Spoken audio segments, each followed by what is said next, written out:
जहां पाक बनाओ। फिर पूजा कर को छोड़ के जहां रसोई था, रसोई घर में मां कुछ बनाने लगी। गोस्वामी पाद कहते हैं, बहुरी मात तहवा चली आई, भोजन करत रहे सुत पाए। तुरंत आती हैं, भोग लगा रहा है भगवान को। जहां देखती हैं ठाकुर जी के पास में भोग लगाने के लिए रखी, वहां देखी कि राम लाला भोजन कर रहे हैं। ठाकुर जी की प्रसादी को भोजन कर रहे हैं स्वयं।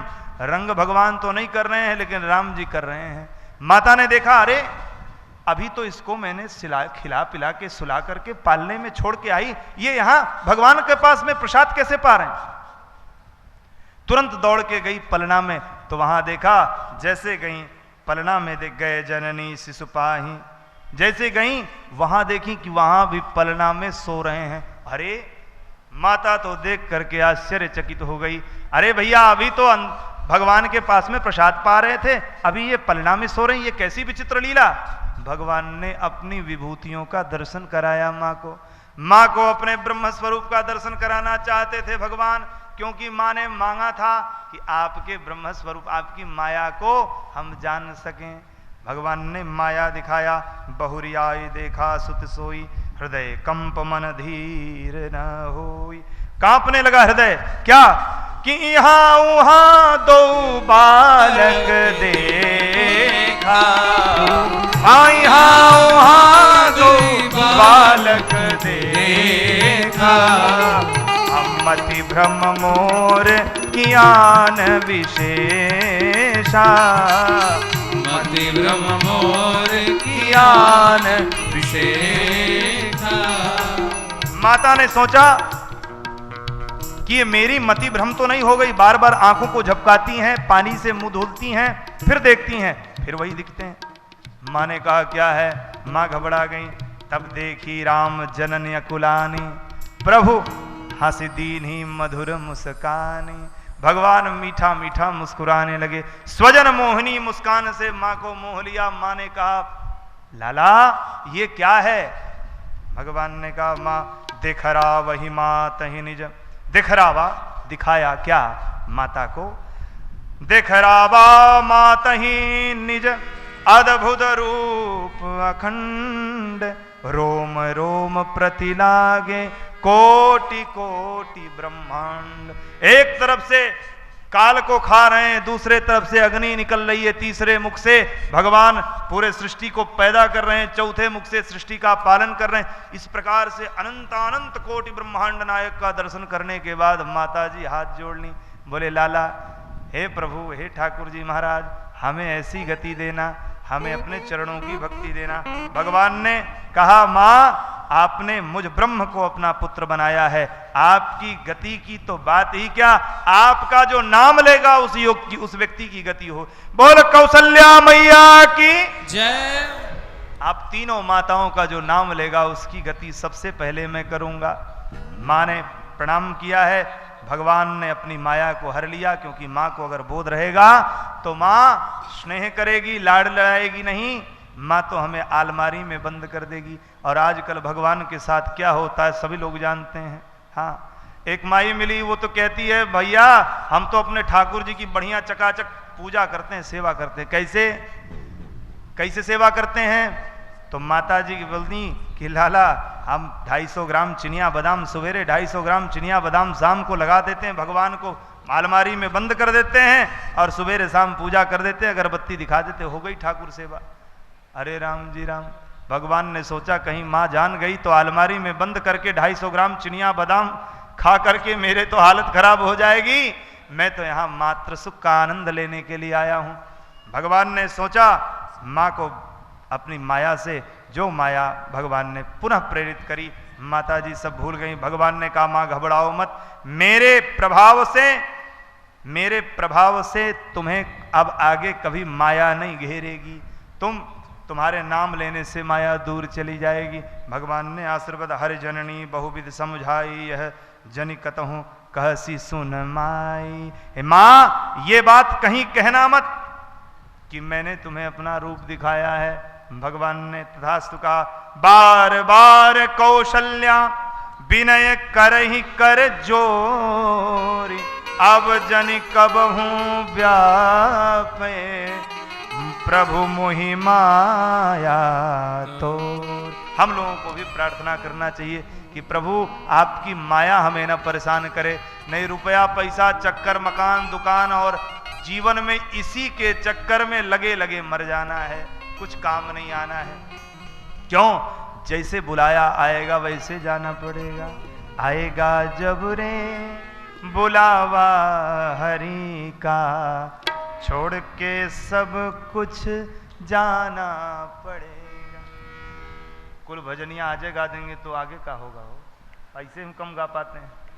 बोल राजा रामचंद्र भगवान की। बाल चरित हरि बहुविधि कीना, अति आनंद दासन कह दीना।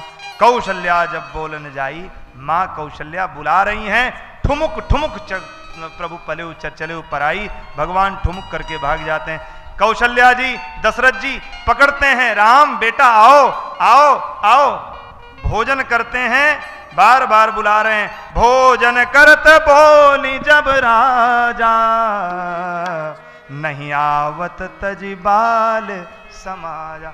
एक बार की घटना है, श्री राम राघवेंद्र सरकार सरयू के तीरे पहुंचे हैं और अपनी गुड्डी ले ली। गुड्डी मतलब पतंग। हाँ, गोस्वामी जी कहते हैं पतंग उड़ाते हैं, बाल गुड़ी उड़ावही। गुड़ी कहते हैं पतंग को। भगवान सरजू के किनारे कहते हैं कि देखो पतंग किसकी सबसे ऊपर जाती है। लखन भैया अपनी पतंग बढ़ाए, भरत जी अपनी पतंग बढ़ाए, राम जी अपनी पतंग बढ़ाए। और पतंग को देखने के लिए हनुमान जी छोटा सा स्वरूप लेके पहुंच जाते, बानर का रूप लेके पहुंच जाते। भगवान बानर को अपना डोरा, पतंग के साथ में एक चरखा होता है, चरखा बंदर को पकड़ा दिए हनुमान जी को और पतंग उड़ाने लगे। पतंग का अभिप्राय संतों ने दिया है कि ठाकुर जी जिस तरह से पतंग की धन्य है वो पतंग, जिस पतंग की डोर आपके हाथ में हो। हम सब भी जीवन के जीव पतंगे हैं, हम सब की डोर आपके हाथ में है। ठाकुर जी आप हमारे भी हाथ की डोर, जीवन की डोर पकड़िए, तभी हम लोगों का कल्याण। उड़े चाहे कितने दूर, लेकिन डोर हाथ में है। नाथ, ये डोर आपके हाथ में होनी चाहिए। जब आप उड़ाएंगे, आपके अनुकूल रहेंगे, तो हमारे जीवन में कभी दुख नहीं होगा। संत ने कहा है क्या, जैसे रखे राम जी रहना चाहिए, जैसे रखे राम जी रहना चाहिए, जैसे रखे राम जी रहना चाहिए, जैसे रखे राम जी रहना चाहिए। मान अपमान सब सहना चाहिए, मान अपमान सब सहना चाहिए। जीवन के दो हैं कुल, अनुकूल प्रतिकूल। जीवन के दो हैं कुल, अनुकूल प्रतिकूल। दोनों ही कुलों के मध्य बहना चाहिए, दोनों ही कुलों के मध्य बहना चाहिए। जैसे रखे राम जी रहना चाहिए, जैसे रखे राम जी रहना चाहिए। भगवान जैसे रखें वैसे जीव को रहना चाहिए, जैसे रखें हो। राम जी जब चाहें तब नचाएं, जब चाहें जब गवाएं। तो राम जी के अनुकूल बन के रहेंगे तो हमारे पतंग की डोर उनके हाथ में होगी और हम भटक कहीं भी जाए। देखिए, गैया पालतू और फालतू में यही अंतर है कि एक गाय होती है छुट्टा, छोड़ दिया, अब उसको कोई देखने वाला नहीं, चाहे कोई डंडा चार लगा दे, कोई भी आता उसको डंडा लगा के चला जाता है। अरे हमारे खेत में आ गई, इसको भगाओ भगाओ भगाओ, अरे यहाँ आ गई, अरे इसको भगाओ, खेत खा लिया। लेकिन गैया जब खूंटे से बंधी होती है, लंबी भले रस्सी हो चरे खाए, लेकिन खूंटे से बंधी होती है तो मालिक के अधीन है, तो उसको कोई मार नहीं सकता। कोई मारेगा तो खूंटे वाले की जिम्मेदारी, अरे मेरी गाय को क्यों मारे। इसी तरह से हे परमात्मा, मेरे जीवन के, हम सभी के जीवन की डोर आपके हाथ में है, आप अपने अनुसार नचाइए। आज भगवान पतंग को उड़ा रहे हैं। पतंग उड़ते उड़ते उड़ते उड़ते पहुंच गई इंद्रलोक में। इंद्रलोक में इंद्र की बेटी ने इस पतंग को देखा तो इंद्र की बेटी ने पकड़ लिया। अब इंद्र की बेटी ने पकड़ लिया, पतंग फंस गई, दिखी नहीं रही है, कहां चली गई, अनंत आकाश में चली गई पतंग। सब लोग बड़े चिंतित हुए, डोर भगवान के हाथ में खींच रहे हैं। लखन भैया ने कहा, बोले सरकार ज्यादा मत खींचिए, टूट जाएगी। कहां फंस गई डोर? बोले लग रहा है बादल में फंस गई डोर। अब कौन जाए बादल में, कौन देखे पतंग लाए? तो तुरंत भगवान ने बानर को देखा, हनुमंत लाल जी डोरी पकड़ के पतंग की चढ़ गए। स्वर्गलोक में देखा तो वहां इंद्र की बेटी ने पतंग को पकड़ के रखा था। उसने विनम्र निवेदन किया, किसकी पतंग? किसी सामान्य मनुष्य की पतंग इंद्रलोक में नहीं आ सकती। कौन है ये? बोले ये राम राघवेंद्र सरकार भगवान पर ब्रह्म है, इनकी पतंग तुमने पकड़ा है, जल्दी से छोड़ दो। बोले छोड़ेंगे एक शर्त पे, उनसे पूछ के आओ मुझे दर्शन कब देंगे, मैं उनके दर्शनों के लिए आऊंगी, मुझे दर्शन चाहिए। बोले ठीक है, जब भगवान दंडकारण्य में रहेंगे उस समय तुम तप करना, तो तुम स्वयं प्रभा के नाम से जब भगवान के पास जाओगी तब उस समय भगवान तुमको दर्शन देंगे। ये वही स्वयं प्रभा कौन है? ये वही इंद्र की बेटी स्वयं प्रभा है। जब हनुमंतलाल जी महाराज सीता जी की खोज करते करते प्यास से व्याकुल हो गए थे, बानर सब परेशान हो गए थे, तो वही स्वयं प्रभा राम जी से मिलने के लिए तप कर रही थी। वहीं जाकर के वानरों ने जल पिया और मुदेव जैसे ही आंख मूदा वैसे पहुंच गए समुद्र के किनारे और अपने पहुंच गई भगवान से भक्ति पाने के लिए। वही स्वयं प्रभा समय में बद्री नारायण भगवान के पास में है। जो पहले हेमा नाम की अप्सरा जहां रहती थी, भगवान का भजन करती थी, वही आज पंजाबियों ने अपना कुंड बना लिया है, हेमकुंड साहब नाम रख दिया। वैसे वास्तव में स्वयं प्रभा का वही निवास था, उसका प्रमाण इतिहास में मिलता। बोलो भक्तवत्सल भगवान की जय। भगवान की पतंग छूटी है, भगवान सरजू के तीर खेल रहे हैं। सरजू के तीर आज खेलें रघुनंदन बबुआ, सरजू के तीर आज खेलें रघुनंदन बबुआ। हे रघुनंदन बबुआ, हे जी रघुनंदन बबुआ, हे जी रघुनंदन बबुआ, आई रघुनंदन बबुआ। सरजू के तीर आज खेलें रघुनंदन बबुआ, सरजू के तीर आज खेलें रघुनंदन बबुआ। कैसे खेल रहे हैं? अनुज सखा के संग प्रेम उमंग रंग, अनुज सखा के संग प्रेम उमंग रंग, तरल तरंग संग खेलें रघुनंदन बबुआ, सरजू के तीर संग खेलें रघुनंदन बबुआ। हे सरजू के तीर आज खेलें रघुनंदन बबुआ, सरजू के तीर आज खेलें रघुनंदन बबुआ।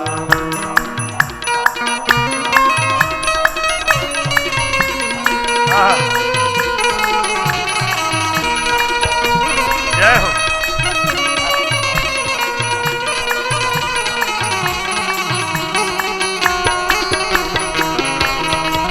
बोल राजा रामचंद्र भगवान की जय हो।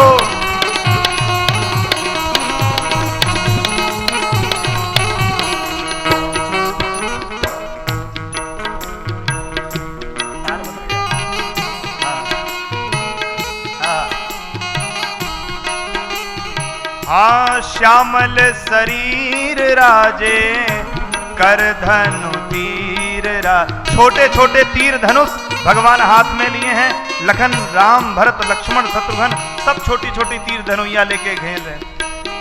हाँ श्यामल शरीर राजे अकर धनु तीर छाजे, श्यामल शरीर छाजे कर धनु तीर छाजे। हे जलद गंभीर धीर खेलें रघुनंदन बबुआ, जलद गंभीर आज खेले रघुनंदन बबुआ। ए सरजू के तीर खेले रघुनंदन बबुआ। तीर आज खेले रघुनंदन बबुआ। सरजू के तीर आज खेले रघुनंदन बबुआ। रघुनंदन बबुआ हे जी रघुनंदन बबुआ। राजा रामचंद्र भगवान छोटे छोटे नन्हे नन्हे हाथों से ठुमुक ठुमुक के चल रहे हैं। सरजू के तीर में धूल धूसरित भरे तनु इतने सुंदर लग रहे हैं। महाराज रामभद्राचार्य जी ने सबने गाया है। हाँ, ठाकुर जी बड़े सुंदर हैं। अयोध्या जी को प्रणाम करते हैं। अब भय कुमार जब ही सब भ्राता, दीन जनेऊ गुरु पितु माता।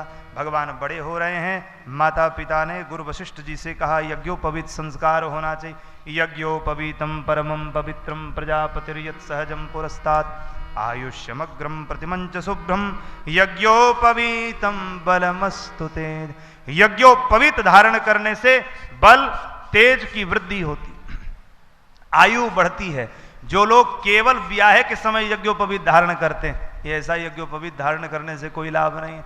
बच्चा ब्राह्मण का बालक 5 वर्ष का हो जाए, 7 वर्ष का हो जाए तो 8वें वर्ष में उसका यज्ञोपवीत कर देना चाहिए, तो वो विधि विधान से होता है। हाँ, इसके बाद क्षत्रिय का बालक जब 11 वर्ष का हो जाए तो उसका यज्ञोपवीत कर देना चाहिए। 8 से लेके 11 वर्ष के बीच में क्षत्रिय के बालक का यज्ञोपवीत कर देना चाहिए। ब्राह्मण क्षत्रिय वैश्य, वैश्य का यज्ञोपवीत 11 से लेकर के 15 वर्ष के बीच में कर देना चाहिए। और 15 से लेके 19 वर्ष के बीच में शूद्र का जनेऊ हो जाना चाहिए। चारों वर्ण को यज्ञोपवीत धारण करने का विधान है। क्यों?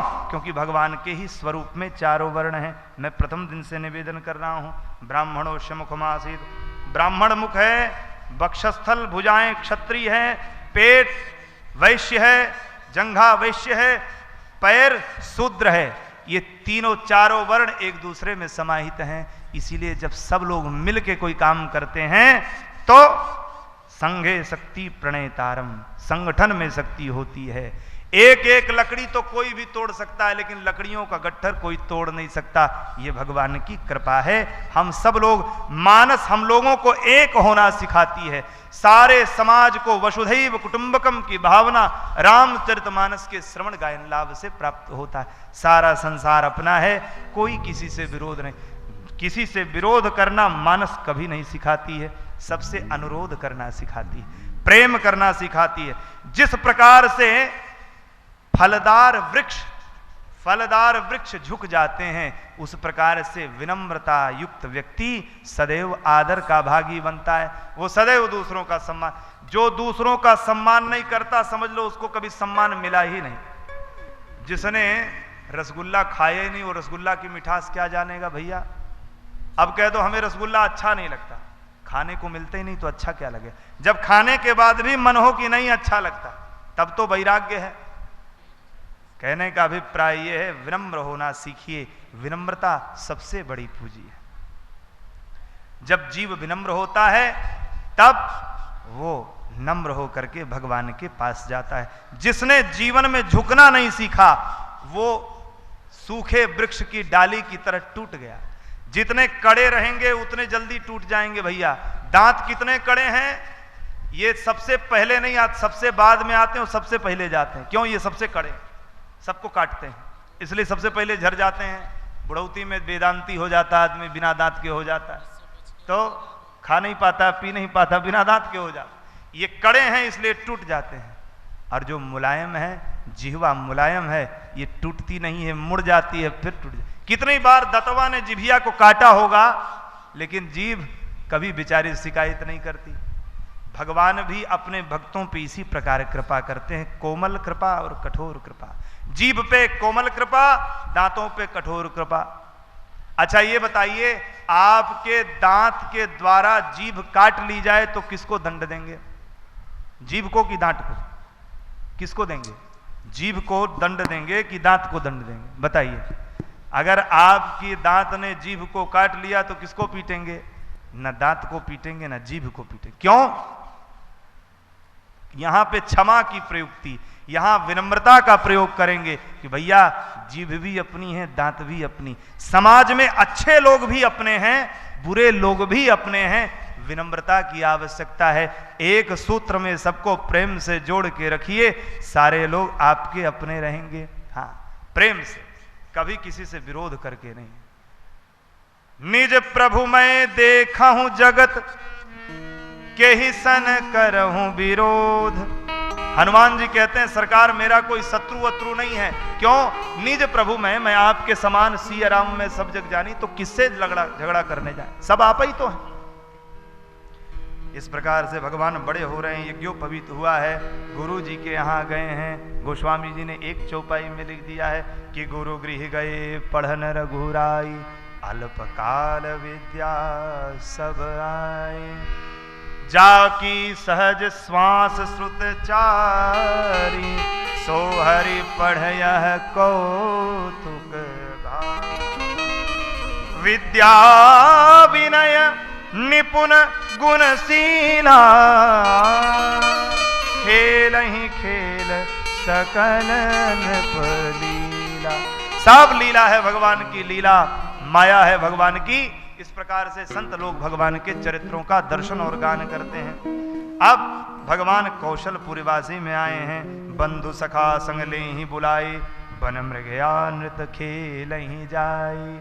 भगवान मृगया खेलने जाते। मृगया खेलने मतलब कुछ लोग शंका करते हैं कि उस समय भी राम जी के समय भी मांस भक्षण होता था, क्षत्रिय लोग मछली खाते थे और ये खाते थे निषाद राजगुण। ऐसा बिल्कुल नहीं। इतने हु पेजे करही असंका, मोते अधिक ते जड़मति रंका। भगवान मृगया खेलने गए, मृगया का अभिप्राय हो गया शिकार खेलने गए। किसका? बोले जो दुष्ट राक्षस थे, मृग के रूप में आए थे, जो असुर थे, जो छद्म वेश में छल से देवताओं को कष्ट पहुंचाते थे, ऋषियों महात्माओं को के तप में विघ्न पहुंचाते थे, उनका शिकार कर रहे हैं। भगवान अपना काम कर रहे हैं। अब ठाकुर जी पावन भूमिका बनाते हैं। इस प्रकार से राजा दशरथ के घर में आए हैं, पुनः राजमहल में आए हैं। माताओं ने उबटन चंदन आदि लगा करके राजकुमारों का स्वागत किया है। मृगया खेल करके आते हैं। भगवान श्री राम राघवेंद्र सरकार चारों भैया, दशरथ जी सवेरे उठने से पहले राजा जी सबसे पहले राम जी का मुख देखते हैं। राम जी के मुख को देख के उठते हैं, राम जी के मुख को देख के सोते हैं। हम लोगों का भी प्रेम ऐसे ही होना चाहिए कि राम जी पे सब कुछ न्यौछावर कर दें, राम जी के समान हो जाए। धन्य है महाराज दशरथ, धन्य है दशरथ जी। बार बार गोस्वामी तुलसीदास जी कहते हैं कि वेद पुराण सुनहि मन लाग। भगवान स्वयं वेद को जानने वाले हैं, लेकिन देखिए मर्यादा देखिए, जानने के बाद भी वेद पुराण को सुन रहे हैं। विद्वान भी बड़े विद्वान हो जाएं, लेकिन पुनि पुनि इन्हीं सुनिए सुनाई, हिय की प्यास बुझत न बुझाई। क्यों? ये राम कथा, जे यह कथा सुनी नहीं काना, तो श्रवण रंध्र अहि भवन समाना। जो राम कथा नहीं सुनता है, कृष्ण कथा नहीं सुनता, भगवत कथा नहीं सुनता है, उसके कान क्या हैं? उसके कान श्रवण रंध्र। गोस्वामी पाद जी कहते हैं उसके कान नहीं है, सांप का बिल है। श्रवण रंध्र, अहि माने सांप, अहि भवन समान। जैसे सांप अपना बना के बिल नहीं रहता, वो सदैव दूसरे के घर पे कब्जा करता है। चूहे के बनाए हुए बिल में घुस के चूहा खा के और वहीं रहने लगे।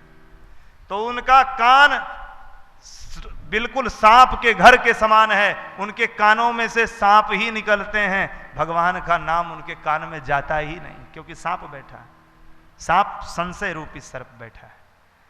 और लोचन मोर पांख, लोचन उनका क्या है? आंख क्या है? जो भगवान का दर्शन नहीं करने जाते, कहते अरे क्या राम कृष्ण की मूर्ति में रखा है यार, इसी मूर्ति।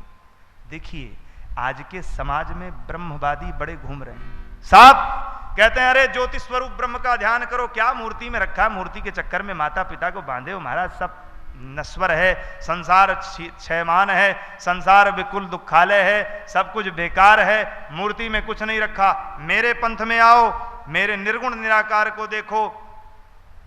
सब यही है, यही सब करता धरता है। किसी ने भगवान को देखा, किसी ने राम जी को देखा। उन श्रीमान जी से पूछिए पहले विद्यार्थी को क्या पढ़ाया जाता है। कबीर पंथियों में कुछ लोग ऐसे कहते हैं, हाँ अरे महाराज मूर्ति उर्ति छोड़ो, मूर्ति पूजा बेकार है। कहां मूर्ति पूजा के, सगुण उपासकों को छोड़ो, सगुण उपासक नहीं निर्गुण उपासक बनो। हाँ, ये नहीं जानते निर्गुण ब्रह्म सगुण वपुधारी राम जी ही जल के रूप में जब निराकार थे, वही सगुण बर्फ के रूप में आकार होकर के आए हैं, साकार होकर के आए हैं।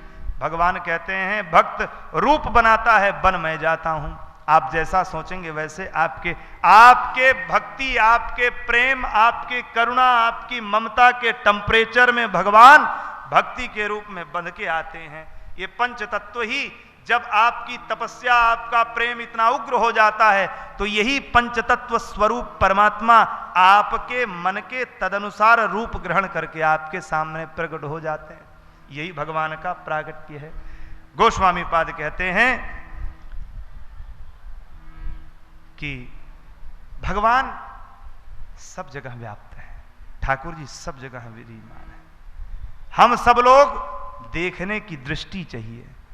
देखन को घन श्याम की सूरत, चाहिए सूर की आंधरी आंखें। भगवान की सूरती को देखने के लिए भगवान सूरदास की अंधी आंख चाहिए, आंख वाले नहीं। आंखें तो बहुतों के हैं भैया, देखना किसी किसी को आता है, सब लोग नहीं देख पाते। मंदिर में जाते हैं मूर्ति पूजा, मूर्ति पूजा छोड़ो। अच्छा ये बताइए, बच्चों को का माने कबूतर पढ़ाया जाता है कि का माने सबसे पहले बच्चे को कमल पढ़ा दिया जाता? सबसे पहले छोटे बच्चे को अक्षर चिन्हाया जाता, पहचानवाया जाता। का माने कबूतर, खा माने खरगोश, गा माने गमला, घा माने घड़ी, और तो और गा माने गधा पढ़ा दिया गया। गा माने गोवर्धन तो गा माने गधा।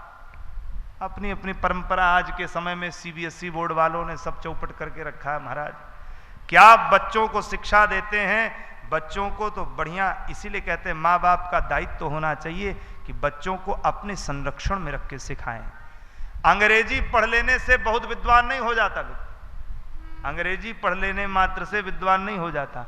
अंग्रेजी आंग्ल भाषा एक शिक्षा है, लेकिन मातृभाषा हमारी हिंदी है। ये हम हिंदुस्तान में पैदा हैं, भारतीय हैं, हमारी मूल भाषा हिंदी है जो देवनागरी लिपि से बनी है। अ ई ऊण ऋलिक एवं एव जय, ये 14 माहेश्वर सूत्रों से बनी है। अयुण ऋलिक एवं एव छैवरट लण यम गणम झबई गडदस जब गडदस खप चटत चटतौ कपय शस्सर हलम इति माहेश्वराणि सूत्राण्यादि संज्ञार्था ऐसा मंत्या इतः हकारादिस्वकार। व्याकरण के सूत्र भाष्य पाणिनि जी महाराज कहते हैं, महर्षि पाणिनि ने सबसे पहले शब्द रचना की। इन्हीं से हम लोग रूपों का वर्णन करते हैं, इन्हीं से हम लोग शब्द का ज्ञान पाते हैं। सबसे पहले आ ई उ और मा, ये 4 अक्षर धरती पे आए, जिन्हें हम लोग ओम कहते हैं। नादः पंचमो वेदः, यही राम में है और यही ओमकार में है। राम ओम, अकार उकार इकार और मकार, ये 4 सपोर्टर वायर हैं। आप किसी भी भाषा में यूज करके देख लीजिए, ये पीछे खड़े रहते हैं हमेशा। कोई भी शब्द किसी भी दुनिया की जितनी भाषाएं, लैटिन से लेके उर्दू, हिंदी, फारसी, संस्कृत, जो भी भाषा आप कह करके देख लीजिए, ये आ ई उ और मा, ये 4 ब्रह्म तत्व के स्वरूप पीछे लगे ही रहते हैं। कह के देख लीजिए।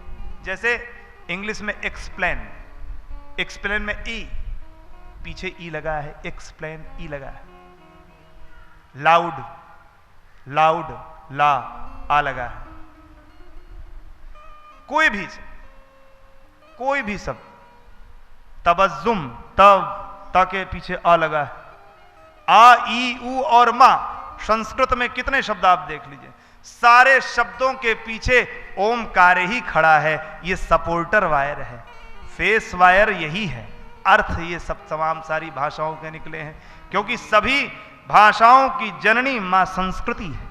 ये संस्कृति, ये सरल है, सुबोध है, ये हम लोगों को सुनने लायक। अब तो संस्कृत कोई पढ़ना ही नहीं चाहता, सुनना ही नहीं चाहता।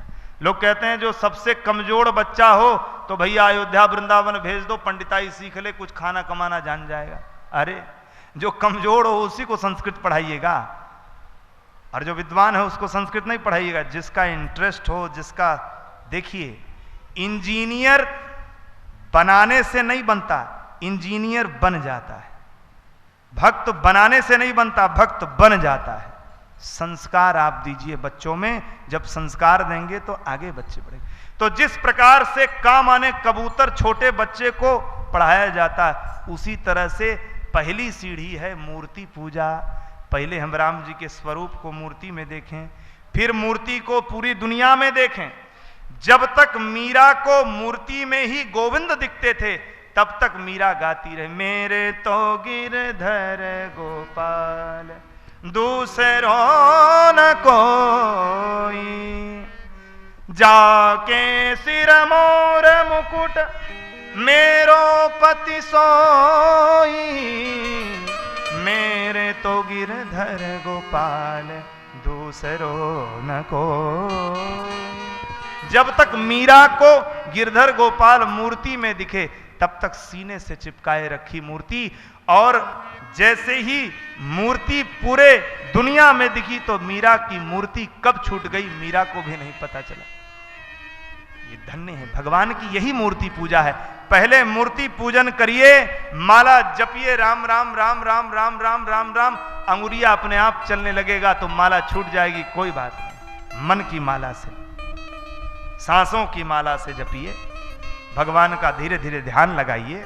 भगवान निर्गुण निराकार तक पहुंचने के लिए सगुण साकार की उपासना किए बिना कोई ब्रह्म को नहीं जान सकता, ये गारंटी है। इसलिए का माने कबूतर, अब वही बच्चा का माने कबूतर खा माने खरगोश पढ़ते पढ़ते जब बड़ा होता है, तब कहता है कि कर्मण्येवाधिकारस्ते मा फलेषु कदाचन, तब वो कर्म की ओर बढ़ता है। गोस्वामी पाद कहते हैं भगवान बड़े हुए हैं, इस प्रकार से राजा बड़े पाव से, बड़े प्रेम से बच्चों को अपने गोद में बिठाते हैं। बड़े बड़े होने के बाद भी गोद में बिठाते हैं। अब तो महाराज चारों तरफ आनंद ही आनंद है।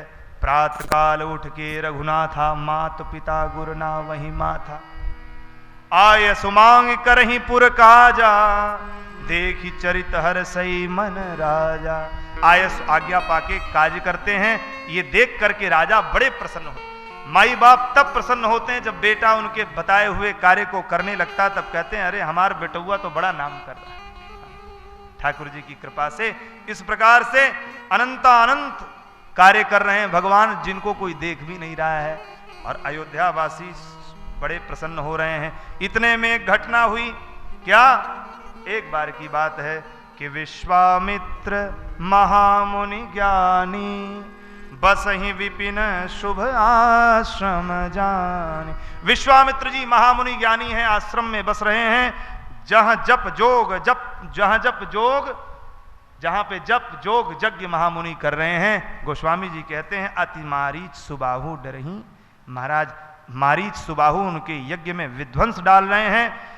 इस प्रकार से जब देखे तो गाधी तनय, ये गाधी राजा के पुत्र हैं विश्वामित्र, तो गाधी तनय मन चिंता व्यापी, हर बिनु मरहि न निश्चर पापी।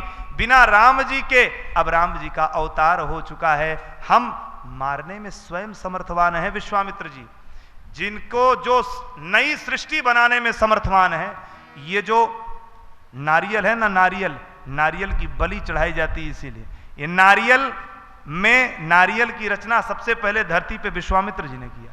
क्यों? ये नई ब्रह्मा की नई सृष्टि बना रहे। देवता ने कहा बोले बाबा शांत हो जाओ, काहे सृष्टि में उतापात मचा रहे हो, नई सृष्टि की कामना नहीं है, शांत हो जाइए। विश्वामित्र जी शांत हो गए। विश्वामित्र जी समर्थवान थे, विश्वामित्र जी पूर्ण समर्थवान थे। समर्थवान होते होते होते होते आज विश्वामित्र जी ने सोचा कि मैं राक्षसों को मार सकता हूं, लेकिन मार दूंगा तो भगवान के अवतार का प्रयोजन पूर्ण नहीं होगा, यश कीर्ति नहीं मिलेगी। क्या करना चाहिए? बोले यश कीर्ति के लिए भगवान का आना आवश्यक है। गाधी तनय मन चिंता व्यापी, हर बिनु मरहि न निश्चर पापी। पहुंच गए कहां पे? महाराज दशरथ के आश्रम में। कहाँ पहुंचे? दशरथ के आश्रम। अब आश्रम में दशरथ जी के जाते हैं, अयोध्या जी में जाते हैं। अयोध्या जी में कोई महात्मा आता है तो सबसे पहले सरजू जी में स्नान करता है। सुबेरा हुआ, महाराज विश्वामित्र जी पहुंचे हैं, सरजू जी में स्नान किए हैं। अब सरजू जी के स्नान का फल तो आप लोग सुन ही चुके हैं कि जा मज्जन ते बिनहि प्रयासा मम समीप नर पावहि वासा। जिसके मज्जन पान दरस परस मज्जन अरुपाना कटहि पाप कह वेद पुराना। ऐसी मां निर्मल सरजू के जो भी जल को स्पर्श करता है बिना प्रयास मेरे पास आ जाता। भगवान बिना प्रयास पहुंच गए। कौन? महामुनि विश्वामित्र। जैसे ही महामुनि आए हैं, सुना है राजा ने, घबरा गए अयोध्यावासी। एक बार इसी तरह से महामुनि विश्वामित्र आए थे और ऐसा वर मांगा था कि आप सभी लोग जानते हैं, बताने की जरूरत नहीं है। महामुनि विश्वामित्र आए थे हरिश्चंद्र से, उनको अब राज्य पाठ मांग लिया। उनकी पत्नी को भीख मांगना पड़ा, बर्तन धुलना पड़ा। बेटे को रोहित को डोम के यहां बिकना पड़ा, मर गया। उसके परीक्षा लेने के लिए ब्रह्मा विष्णु महेश आए। विश्वामित्र जी ने एक बार अयोध्या में सब कुछ मांग लिया था, तहस नहस हो गया था, अयोध्या वासियों का सब मामला गड़बड़ हो गया था। ठाकुर जी की कृपा भई, विश्वामित्र जी जब पधारे हैं, मुनि ने सुना है, मुनि का आगमन सुना है। राजा तुरंत, देखिए जब कोई महापुरुष घर में आवे तो उसके चरणों को पहले स्पर्श करके कठौता, हमारे यहाँ नियम है, हमारे यहाँ नियम है, कोई अतिथि आता है, कोई श्रेष्ठ आता है तो एक कठौता लेते, उसमें जल भर के और उसके पाद को धुलते हैं, फिर उनको माला पहनाते हैं, चंदन लगाते हैं, फिर कहते हैं महात्मा आइए हमारे घर।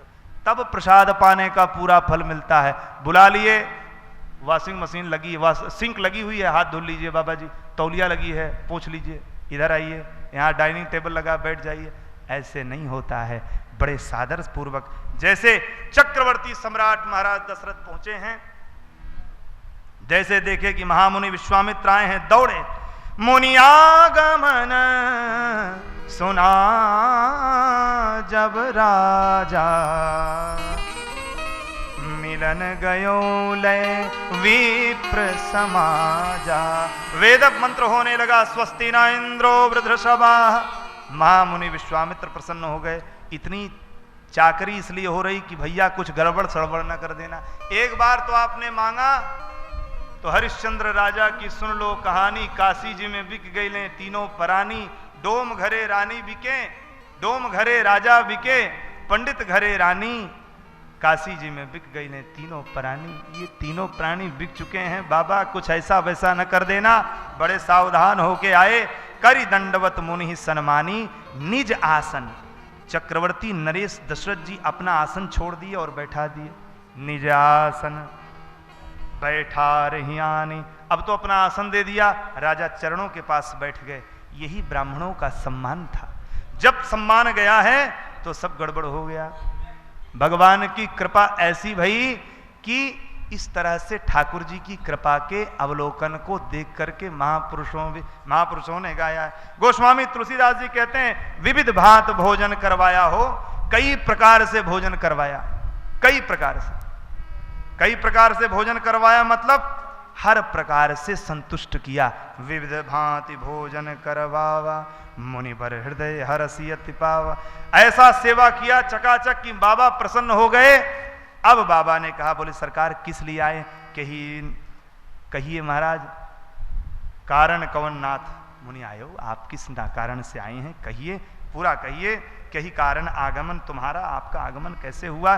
गोस्वामी जी कहते हैं तब महाराज से दशरथ जी से श्री विश्वामित्र जी कहते हैं कि भैया दशरथ जी, मैं कुछ मांगने आया हूं। क्या मांगने? अब तो और घबरा गए सब लोग कि अरे भैया सब गड़बड़ का ना कर दें, फिर से ना कुछ मांग ले ऊट पटांग। अयोध्या वासी के सब गाल कंपने लगे, गला रुंध गया, कुछ ऐसा ना कर दें बाबा। मन ही मन ब्रह्मा जी को अयोध्या वासी मना रहे हैं। गोस्वामी बात कहते हैं, राजा ने, महाराज श्री विश्वामित्र जी ने कहा, महर्षि विश्वामित्र ने कि राजन, असुर समूह सता वही मोही, मैं जाचन आयो नृप तोही। अनुज समेत देहु रघुनाथा, निश्चर बधमय हो सनाथा। आप राम लक्ष्मण को हमें प्रदान करें। जैसे कहा राम लक्ष्मण, वैसे ही दशरथ जी ने कहा, देहु भूम मन हर्षित, तजहु मोह अज्ञान, धर्म सुजस प्रभु तुम कहो, इन कह अति कल्याण। अरे देव, यज्ञ के ही कारण प्रभु राम प्रकट भये, यज्ञ के ही कारण मुनिवर पधारे हैं। मुनिवर का धर्म यज्ञ, मुनिवर का कर्म यज्ञ और जनक जी का धर्म यज्ञ। नाथ देहु हमको श्री राम लखन द्वारे हैं, हमको राम लक्ष्मण दीजिए, हम याचना करने आए हैं, आप मेरा यज्ञ को पूर्ण करिए। महाराज दशरथ जी ने कहा, बोले सरकार सावधान हो जाइए। सुन राजा अति अप्रिय बानी, बोले सरकार चौथे पन पायो सुतचारी, चौथे पन हम सुत पाए हैं, चौथे पन में हम पुत्र पाए हैं। विप्र वचन नहीं कहो विचारी, आपने विचार करके वचन नहीं कहा है, कृपा करके विचार के मांगिए। मांगिए, मांगहु भूमि देनु धनु कोसा, सर्वस देव आज सहरोसा। मैं सब कुछ दे दूंगा, आप कहिए अयोध्या का राज सिंहासन मैंने आपको सौंप दिया है, सरकार की कृपा भई है, प्रभु कृपा करिए। इस प्रकार से भगवान ने तब वशिष्ठ बहुविध समझावा। विश्वामित्र जी के मांगने पे भगवान को नहीं दे रहे हैं। राजा कहते हैं कि प्रभु हम राम जी को नहीं देख सकते, आज का प्रसंग यहीं विश्राम लेगा, कल का प्रसंग फिर शुरू होगा। बड़े भाव से, क्योंकि समय बीत रहा है। बोल राजा रामचंद्र भगवान की जय। राजा ने मांगा है, राजा ने मना किया है, महाराज हम दे नहीं सकते। क्या? राघव को मैं न दूंगा, मुनिनाथ मरते मरते, हे मुनिनाथ मरते मरते, मरते मरते मुनिनाथ मरते मरते, हे मेरे प्राण ना बचेंगे। यह दान करते करते, यह दान करते करते, हे राघव को मैं न दूंगा, मुनिनाथ मरते मरते, मुनिनाथ मरते मरते। जल के बिना कदाचित मछली शरीर धारे, जल के बिना कदाचित मछली शरीर, मछली शरीर धारे, हे पर मैं न जी सकूंगा, न दूंगा, मुनिनाथ मरते मरते, मुनिनाथ मरते मरते।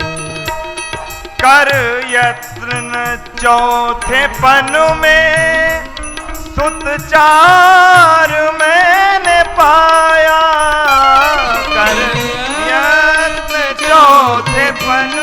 बाबा बुढ़ौती में बच्चा पाए हैं।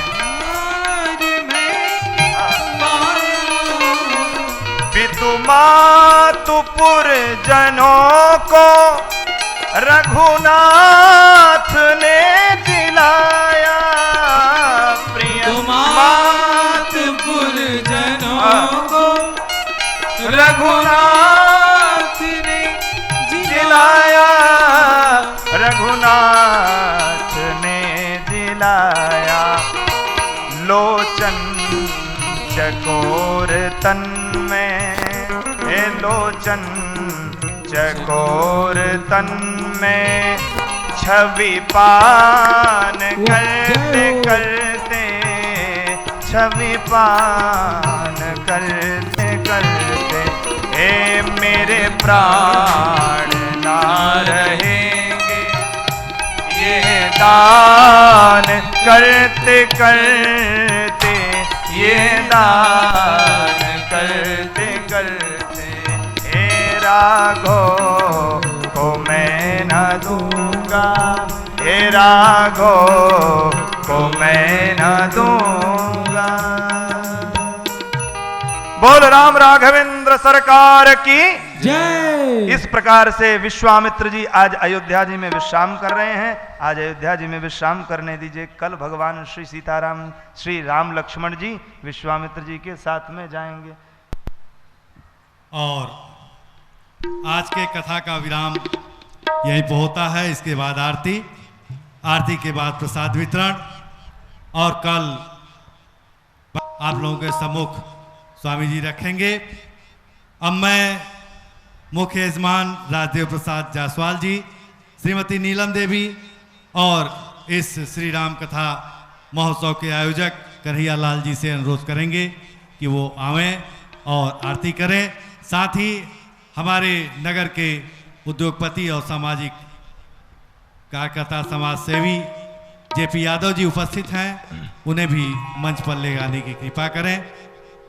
हमारी ओर से आप सभी लोग यजमान हैं, आप सभी लोग आने की कृपा करें। बस यहीं आ जाएं। के लिए सभी लोग खड़े हो जाएं और सभी लोग गौरी सिया रघुवर की आरती गाओ गौरी, हाँ गाओ गौरी सिया रघुवर की आरती गाओ। आस पास सखियां सुख देनी, आस पास सखियां सुख देनी, सजनब सत श्रृंगार सुनैनी, सजनब सत श्रृंगार सुनैनी, बीण सितार लिए मृग नैनी, गाइए राग सुनाओ गाओ गौरी प्रिया, गाओ गौरी सिया रघुवर की आरती गाओ। एक दूसरे का स्पर्श कर लें। गाओ गौरी सिया रघुवर की आरती गाओ। अनुपम छवि उर्दंपति राजत, अनुपम छवि उर्दंपति राजत, नील पीत पटभूषण लाजत, निरखत अगणित रतिपति लाजत, नैनन को हल पाओ गाओ गौरी, गाओ गौरी सिया रघुवर की आरती गाओ, गाओ गौरी, गाओ गौरी सिया रघुवर की आरती गाओ। कंचन थार सवारी मनोहर, सवारी मनोहर, घृत कर्पूर सुबाति ज्योति कर, मूर्छल चंवर लिए रामेश्वर, हरसि सुमन बरसाओ गाओ गौरी, गाओ गौरी सिया रघुवर की आरती गाओ, रघुवर की आरती गाओ, आरती गाओ, आरती गाओ। और इस प्रकार आरती समाप्त हुई। आप सभी भक्तगणों से अनुरोध है कि धीरे धीरे आरती आप तक पहुंचेगी और आरती लेकर एक आप लोग पे प्रसाद लेंगे। हरे ओम। जलेन शीतलीकरणम आत्माभिवंदनम दैवाभिवंदनम आरारतिक्य ग्रहणम। हरे ओम। जगनेन जगनमय जन्त देवास्तानि धर्माणि प्रथमान्यासः सन्ति देवाः। प्रार्थनापूर्वक मंत्र पुष्पांजलिं समर्पयामि। ओम आवाहनं न जानामि विसर्जनं पूजां चैव न जानामि क्षम्यतां परमेश्वर। ओम ओम ओम हरिः ओम दाशरथाय विद्महे सीतावल्लभाय च धीमहि तन्नो रामः प्रचोदयात्। सेवन्तिकावकुलचम्पकपादलाब्जै पुन्नागजातकरबीलरसाय त्वां पूजयामि जगदीश्वर मे प्रसीद। प्रार्थना पूर्वक मंत्र पुष्पांजलिं समर्पयामि। भवानि च पुष्पांजलिर्मया दत्तं गृहाणां परमेश्वरः। बोल राजा रामचंद्र भगवान की। कल अधिक से अधिक संख्या में आइए और इस ओबरा के मानस भवन को मानस भवन बना दीजिए। यहाँ के श्री राम कथा का आनंद लें। सादर जय सिया राम। धर्म की अधर्म का प्राणियों में विश्व का गौ माता की गौ हत्या सनातन धर्म की आज के आनंद की परमानंद की। हर हर महादेव। सर्वे भवन्तु सुखिनः सर्वे सन्तु निरामया सर्वे भद्राणि पश्यन्तु मा कश्चित् दुःखभाग् भवेत्। कालहर कंटकहर दुःखहर दारिद्र्यहर। ओम विष्णवे नमः ओम विष्णवे नमः ओम विष्णवे नमः। आराम से धीरे धीरे कर आरती ले लें। आरती के बाद धीरे धीरे स्नेह प्रसाद लेकर के आराम से, जैसे आप लोगों ने इतना समय दिया है, थोड़ा समय भगवान के चरणों में और दीजिए। और इसके बाद मैं आप लोग बता दूं, कल भगवान श्री राम के माता जानकी के विवाह का प्रसंग आप लोगों के सामने महाराज जी के मुखारबिंद से सुनने का अवसर मिलेगा। यह हम सब लोगों का सौभाग्य है कि अवध नगरी से स्वामी विवेकानंद जी महाराज यहाँ पे पधारे हुए हैं। और ये सौभाग्य भाई कन्हैया लाल जायसवाल जी के माध्यम से हम सब लोगों को मिल रहा है, जिन्होंने कर्म और धर्म में और लगातार लोगों के दिलों में अपना स्थान बनाते जा रहे हैं। जिन माताओं बहनों को, जिन भाइयों को कल श्री सीताराम जी के चरणों का पाएं पूजना है, वो कल स्वरूप बनेंगे दिव्य। और चारों दुल्हा चारों दुल्हन का आप सभी लोग दर्शन करेंगे। यथाशक्ति यहाँ आइए, भगवान के श्री चरणों को प्रणाम करके सौभाग्य के भागी बने। जय सिया राम। हमसे आप लोग एक एक करके आरती लीजिए। और जैसे आप लोगों ने इतना समय दिया है, थोड़ा सा समय और भगवान से आप लोग आरती खड़ा होकर के ले लीजिए। हाँ, इधर से आराम से निकल जाइए। हाँ, आप सभी लोग धीरे धीरे आरती ले लें। भगवान के श्री चरणों में उसे डाल